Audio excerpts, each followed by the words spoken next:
नमस्कार, मैं हूं आपके साथ शिप्रा झा और आप देख रहे हैं देश का सबसे पहला समझाने वाला बुलेटिन खबर के साथ साथ। लेकिन अब आपको चुनाव की चाल भी समझाएंगे। मतलब आप देख रहे हैं चुनाव से जुड़ा सबसे पहला चुनावी बुलेटिन। चुनाव की चाल तो समझिए। देखिए, बिहार में चुनाव है और चुनावी चाल तूफानी गति से चली जा रही है। बीजेपी चाल चल रही है, जेडीयू चाल चल रहा है, आरजेडी चाल पर चाल चल रहा है, तो जन सुराज की टीम भी चाल से कमाल करने की जुगत में है और हमारी नजर चुनाव की हर एक चाल पर है। तो चुनाव से जुड़ी हर एक खबर को आपको दिखाएंगे और खबर के अंदर की एक एक चाल भी आपको समझाएंगे। बस आप देखते रहिए देश का सबसे पहला चुनावी चाल को समझाने वाला बुलेटिन, चुनाव की चाल तो समझिए। शुरुआत सबसे पहले आपको बता देते हैं 4 बड़ी खबर शॉर्ट में और उसके बाद विस्तार से आपको समझाएंगे। तो आज बुलेटिन में सबसे पहले आपको बताएंगे नीतीश मोदी का जोड़, चुनाव में है कोई तोड़। तेजस्वी यादव के बयान के पीछे की चुनावी चाल आपको समझाएंगे। बिहार में घुसपैठ के पीछे की चुनावी चाल भी आपको बताएंगे और साथ ही बिहार में एसआईआर पर चुनाव की चाल आपको समझाएंगे। शुरुआत कर लेते हैं सबसे पहले बेगूसराय में ओटा सिमरिया 6 लेन ब्रिज के उद्घाटन के बाद पीएम मोदी और नीतीश कुमार एक दूसरे का हाथ पकड़े लोगों का अभिवादन करते नजर आए। दोनों के बीच जो केमिस्ट्री उस वक्त देखने को मिली, ये बहुत सवाल तो यही है कि नीतीश कुमार और पीएम मोदी के जोड़ का बिहार में चुनाव में क्या कोई तोड़ है। ये रिपोर्ट देखिए, फिर चुनाव की चाल आपको समझाएंगे। देख लीजिए, ऐसी तस्वीर और इतनी जबरदस्त बॉन्डिंग राजनीति में बहुत कम देखने को मिलती है। गमछा लहराते प्रधानमंत्री मोदी, सीएम नीतीश का हाथ पकड़कर एनडीए की मजबूती दिखाते पीएम मोदी और खिलखिलाकर हंसते पीएम मोदी और मुख्यमंत्री नीतीश कुमार। मौका बेगूसराय में चमचमाती ओंटा सिमरिया 6 लेन ब्रिज के उद्घाटन का था। इस ब्रिज के ऊपर से आई ये तस्वीर बताने के लिए काफी है कि देश की राजनीति में इस जोड़ी का तोड़ ढूंढना मुश्किल ही नहीं, नामुमकिन सा लगता है। ये नीतीश जी हैं, तभी यहां शिक्षकों की भर्ती भी पूरी पारदर्शिता से हुई। बिहार में चुनाव है, विरोधी तरह तरह के एंगल ढूंढ रहे हैं, लेकिन इस जोड़ी ने विकास की सौगात देकर और हाथों में हाथ डालकर हर एंगल को मंगल में बदल दिया है। और इन्होंने बिहार के लिए भी अभी हाल ही में इतना जल्दी इतना ज्यादा काम कर दिया, तो इसके लिए उनका नमन करते हैं। ओंटा सिमरिया 6 लेन ब्रिज पर पीएम मोदी का ठेठ बिहारी अंदाज में गमछा लहराने और मुख्यमंत्री के साथ बॉन्डिंग की चर्चा पूरे देश में हो रही है। ये तस्वीरें बिहार चुनाव से पहले कई मायनों में बेहद खास है। ये न सिर्फ पीएम और सीएम नीतीश के बीच का तालमेल दिखाती है, बल्कि एक तरह से एनडीए के मजबूत गठजोड़ का संदेश भी है। न्यूज़ 18 के लिए बेगूसराय से आनंद अमृतराज के साथ ब्यूरो रिपोर्ट।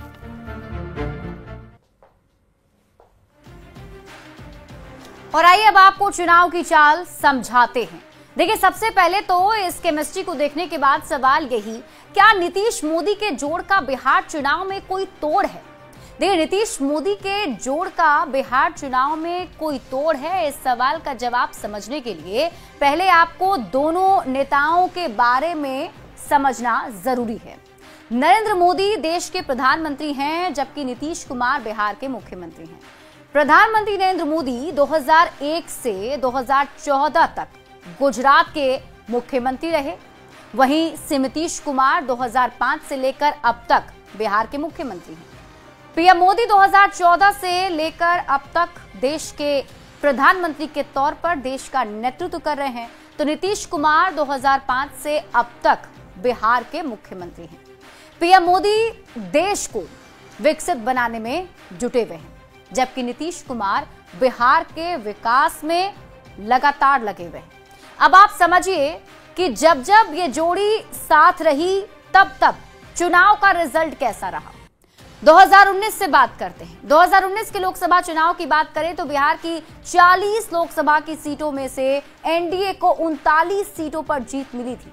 वहीं 2020 के विधानसभा चुनाव की अगर बात करें तो बिहार की 243 विधानसभा की सीटों में से 125 पर एनडीए की जीत और एक बार फिर से बिहार में एनडीए की सरकार बनी थी। फिर 2024 का लोकसभा चुनाव आया। 2024 के लोकसभा चुनाव की अगर बात करें तो मोदी और नीतीश की जोड़ी का एक बार फिर से दम देखने को मिला और बिहार की 40 में से 30 सीट पर एनडीए को जीत मिली। समझिए, क्या नीतीश मोदी के जोड़ का बिहार चुनाव में कोई तोड़ है? तो नीतीश मोदी जब जब साथ रहे हैं तब तब इसका जादू देखने को मिला है। एक तरीके से आप कह सकते हैं कि नीतीश कुमार और पीएम मोदी की जोड़ी जब साथ रही तो जीत मिली। जिस भी चुनाव में साथ में चुनाव लड़ा गया उसमें जीत मिली। 2025 में भी अब ये जोड़ी दम दिखाने को तैयार है और विपक्ष इस जोड़ी का मुकाबला कर पाएगा, ये बड़ा सवाल भी है। बढ़ते आगे और इस बीच आपको इस वक्त की बड़ी खबर बताते हैं। तेजस्वी यादव का बिहार सरकार पर बड़ा हमला। एनडीए सरकार को खटारा सरकार बताया और रोजगार को लेकर भी सरकार पर निशाना साधा है। तेजस्वी यादव ने बिहार सरकार पर हमला बोलते हुए कहा कि ये चुनाव नीतीश कुमार का आखिरी चुनाव है। तो बड़ी खबर आपको बता रहे हैं, इस वक्त की बड़ी खबर सामने आ रही है। तेजस्वी यादव ने यह बड़ा बयान दिया है और आपको बता दें कि वोटर अधिकार यात्रा के तहत तेजस्वी यादव भागलपुर में हैं और भागलपुर में उन्होंने ये बयान दिया जिसमें उन्होंने बिहार सरकार पर हमला करते हुए कहा कि एनडीए की सरकार अब खटारा हो चुकी है। रोजगार को लेकर भी सरकार पर निशाना साधा है और साथ ही साथ कहा कि ये चुनाव नीतीश कुमार का आखिरी चुनाव है। ये जो 20 साल की एनडीए की सरकार जो खटारा हो चुकी है, जिन्होंने हमारे नौजवान भाइयों की जवानी बर्बाद कर दी है, पेपर लीक करके, डंडे लाठी चार्ज करके, बेरोजगार बना के लोग आज बिहार से पलायन करने पे मजबूर है। नीतीश चाचा हमारे जो बार बार पलटी मारते हैं, इस बार में उनका अंतिम चुनाव होने जा रहा है। और अब आप तेजस्वी यादव के बयान के पीछे की चुनावी चाल समझिए। देखिए, बिहार विधानसभा चुनाव 2025 का रण तैयार है जिसमें एनडीए वर्सेस इंडिया गठबंधन के बीच ये बड़ा मुकाबला देखने को मिलने वाला है। तेजस्वी यादव इस बार ये जो बयान दे रहे हैं उससे सीधा हमला बिहार सरकार पर किया गया है। अब आपको बताते हैं कि एनडीए वर्सेस इंडिया गठबंधन के बीच में एनडीए का नेतृत्व नीतीश कुमार कर रहे हैं। मतलब एक तरीके से कहा जाए तो एनडीए नीतीश कुमार के चेहरे के साथ चुनावी मैदान में जा रहा है, जबकि इंडिया गठबंधन में अब तक चेहरे पर सहमति नहीं बनी है। आरजेडी की तरफ से भले ही मुख्यमंत्री प्रोजेक्ट तेजस्वी यादव को किया जा रहा हो, लेकिन कांग्रेस ने हामी नहीं भरी है। अब आपको समझाते हैं, तेजस्वी यादव खुद को मुख्यमंत्री पद का उम्मीदवार मानते हैं। कई बार वो बयान में भी ऐसी बातें कहते रहे हैं, एक मौका भी मांगते रहे हैं। तेजस्वी यादव मानते हैं कि उनका मुकाबला नीतीश कुमार से है और तेजस्वी यादव जानबूझकर नीतीश कुमार पर निशाना साध रहे हैं। अब आप तेजस्वी यादव के बयान के पीछे की चुनावी चाल समझिए। देखिए, पिछले 20 साल की सियासत का संदेश है, नीतीश कुमार जब तक मजबूत हैं तब तक किसी और का मुख्यमंत्री बनना मुश्किल है, क्योंकि जिस भी गठबंधन के साथ से नीतीश कुमार रहे मुख्यमंत्री वही बने। अब नीतीश कुमार पर निशाना साधकर माहौल बनाने की कोशिश कर रहे हैं तेजस्वी यादव। इसके साथ ही तेजस्वी यादव की तरफ से बिहार सरकार पर लगातार हमला बोला जा रहा है। अब तेजस्वी यादव ने कहा कि नीतीश कुमार का आखिरी चुनाव बताकर अपने समर्थकों को वो संदेश दे रहे हैं कि सीएम नीतीश कुमार का ये आखिरी चुनाव होने जा रहा है। बढ़ते हैं आगे, बात अगली खबर की। बिहार के गया जी पहुंचे प्रधानमंत्री नरेंद्र मोदी ने घुसपैठ और डेमोग्राफी चेंज की चर्चा की। पीएम मोदी ने चेताया कि घुसपैठ एक बड़ी समस्या बनती जा रही है। कांग्रेस और आरजेडी बिहार के लोगों का हक छीनकर घुसपैठियों को देना चाहते हैं। पीएम मोदी ने कहा कि सरकार बहुत जल्द एक डेमोग्राफी मिशन शुरू करने जा रही है, जिसका उद्देश्य घुसपैठियों की पहचान कर उन्हें देश से बाहर निकालना होगा। आप ये रिपोर्ट देखिए, फिर चुनाव की चाल आपको समझाएंगे। घुसपैठियों को बिहार के युवाओं के रोजगार नहीं छीनने देंगे। जिन सुविधाओं पर भारतीय लोगों का अधिकार है, उस पर घुसपैठियों को डाका नहीं डालने देंगे। चुनावी साल में छठी बार बिहार पहुंचे प्रधानमंत्री नरेंद्र मोदी। गया जी की पावन धरती से पीएम मोदी ने 2025 के विधानसभा चुनाव का एजेंडा सेट कर दिया। एक घुसपैठिया आपकी जमीन पे कब्जा कर ले, आपको मंजूर है? एक घुसपैठिया आपका हक छीन ले, आपको मंजूर है? करीब 35 मिनट के संबोधन में पीएम ने ऑपरेशन सिंदूर से लेकर बिहार की बदलती डेमोग्राफी तक की चर्चा की। पीएम ने चेताया कि घुसपैठ एक बड़ी समस्या है, लेकिन वोट बैंक बढ़ाने के लिए कांग्रेस और आरजेडी बिहार के लोगों का हक छीनकर घुसपैठियों को देना चाहते हैं। कांग्रेस और आरजेडी जैसे दल बिहार के लोगों का हक छीनकर घुसपैठियों को देना चाहते हैं, तुष्टीकरण के लिए। प्रधानमंत्री मोदी ने बिहार के लोगों को अलर्ट करते हुए बताया कि सीमांचल के इलाकों में घुसपैठ बढ़ रहा है। पूर्णिया, किशनगंज, अररिया और कटिहार में तेजी से।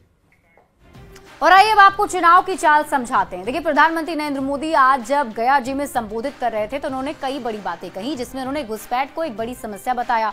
सीमांचल के इलाकों में घुसपैठ बढ़ रहा है ये भी कहा, और डेमोग्राफी चेंज हो रही है ये बातें भी जनता के सामने रखी। उन्होंने बताया कि जो सीमांचल का इलाका है जिसमें किशनगंज, अररिया, कटिहार और पूर्णिया शामिल है, यहाँ पर डेमोग्राफी तेजी से बदली है। पीएम मोदी ने डेमोग्राफी चेंज की बात कहते हुए कहा है, आपको आंकड़ों के जरिए बताते हैं। देखिए, देश में जो मुस्लिम की आबादी थी 1951 से 2011 के बीच में वो 4% थी। सीमांचल में मुस्लिम आबादी 16% बढ़ गई है, जो ताजा आंकड़े अब तक बताए जा रहे हैं। प्रधानमंत्री नरेंद्र मोदी ने इसीलिए डेमोग्राफी चेंज की बात की। 2011 की जनसंख्या के अनुसार मुस्लिम आबादी की अगर हम बात करें जिलों के आधार पर, तो किशनगंज में 67.58%, अररिया में 42.95%, कटिहार में 44.47% और पूर्णिया में 38.46% आबादी थी। अब आप ये समझिए, किशनगंज में जो मुस्लिमों की आबादी है वो 67.58% है, हिंदू की आबादी 31.43% है। यहाँ पर हिंदू अल्पसंख्यक हो गए। इसके बाद ये 2011 के हिसाब से आपको हम बता रहे हैं, जो जनसंख्या के आंकड़े हैं वो बता रहे हैं। देखिए, बिहार में घुसपैठ की समस्या बढ़ गई है और घुसपैठिए बिहार के लोगों का हक छीन रहे हैं। प्रधानमंत्री नरेंद्र मोदी ने आज ये बयान दिया। पीएम मोदी के बयान के मायने अब आप समझिए। पीएम मोदी ने कहा कि घुसपैठियों को बाहर करना है। कांग्रेस और आरजेडी के जो लोग हैं वो वोट के लिए घुसपैठियों के बचाव में लगे हुए हैं, एक तरीके से आरोप उन्होंने लगा दिया। घुसपैठ पर पीएम मोदी का संदेश अब आप समझिए। पीएम मोदी ने कहा कि डेमोग्राफिक मिशन शुरू होने जा रहा है। घुसपैठियों की पहचान करेंगे और पहचान करने के बाद घुसपैठियों को बाहर किया जाएगा। घुसपैठ पर पीएम मोदी ने कहा कि बिहार के लोगों का हक छीनने नहीं देंगे इन घुसपैठियों को, और सीधा संदेश उन्होंने दिया है। बढ़ते हैं आगे, बात अगली खबर की। बिहार में मतदाता सूची के विशेष गहन पुनरीक्षण यानी एसआईआर ने खूब सुर्खियां बटोरी हैं। विपक्ष ने इसे मुद्दा बनाते हुए सरकार के खिलाफ एकजुट होकर हंगामा किया, लेकिन दावों और सियासी वार पलटवार से परे एक एसआईआर के पीछे ऐसी हकीकत छिपी है जो बेहद चौंकाने वाली है। स्वच्छ मतदाता सूची निष्पक्ष चुनाव का आधार होता है, जो लोकतंत्र की नींव भी होती है, लेकिन क्या यही नींव अब हिल रही है? CNN न्यूज 18 ने बिहार के उन सीमावर्ती इलाकों से जब ग्राउंड रिपोर्टिंग की तब पता चला कि आखिर क्यों एसआईआर देश के लोकतंत्र के लिए एक तरह से SOS कॉल है। आप भी देखिए और समझिए इस खास रिपोर्ट के जरिए।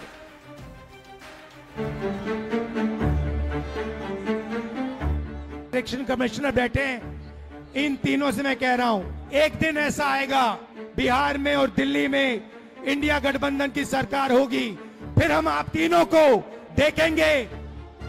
हलफनामा देना होगा या देश से माफी मांगनी होगी।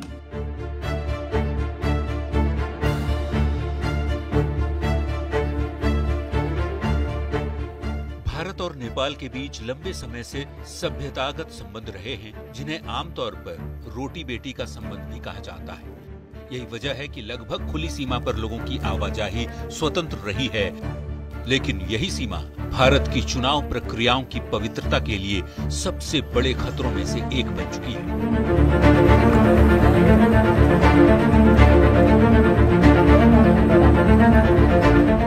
न्यूज 18 की टीम जोगबनी स्थित सीमा चौकी और भारत नेपाल अंतर्राष्ट्रीय सीमा पर जाकर जब ग्राउंड रिपोर्ट की तो कई सनसनीखेज जानकारियां सामने निकल कर आई।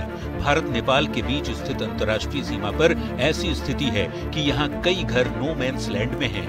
यहाँ ऐसी सैकड़ों हजारों बस्तियां हैं। एक तरफ खुला मैदान है तो दूसरी तरफ नेपाल की जमीन पर घर। हालांकि यहाँ कोई भी दो देशों के बीच की सीमा के अंदर और बाहर स्वतंत्र रूप से आ जा सकता है।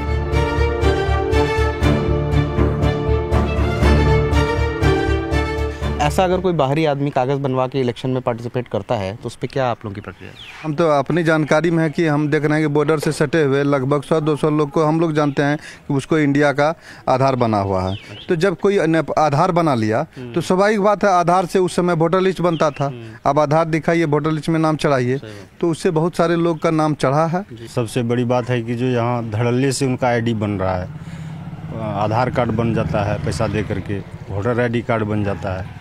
वो पहले आते हैं कुटुंबी जुड़ने के लिए, उसके बाद धीरे धीरे अपना मजदूरी करते हैं, धीरे धीरे यहाँ आकर के बस जाते हैं। सेम बेसिस पे वो लोग आते हैं, यहाँ पे मजदूरी करने के लिए आते हैं, रिलेशन में आते हैं। वो लोग आके यहाँ पे बस जाते हैं और धीरे धीरे हमारा रोजगार से लेकर देश का सुरक्षा तक सब में चूक जो आज हो रही है, बस यही चीज़ है कि आगे का जो अधिकारी है, जब तक आगे का अधिकारी नहीं मिला हुआ तो उनसे उनका आधार कार्ड कैसे बन रहा है।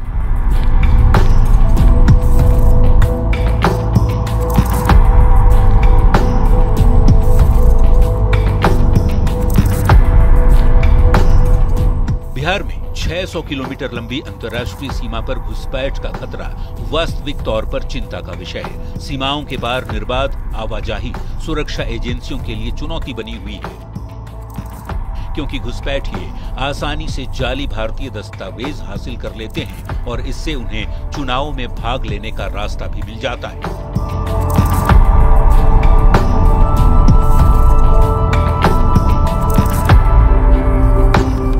बिहार में SIR पर न्यूज 18 की जो ग्राउंड रिपोर्ट में खुलासा हुआ है उसे भी जान लीजिए। नेपाल की सीमा से लगे जिलों में पिछले 6 साल में पंजीकृत मतदाताओं की संख्या करीब 100% बढ़ी है। भारत आने वाले विदेशियों और भारतीयों के रूप में यहां बसने वालों के लिए अनुकूल जगह बन चुका है। फर्जी दस्तावेज बनाए जाने और उनकी जाली पहचान बनाए जाने का भी खुलासा हुआ है।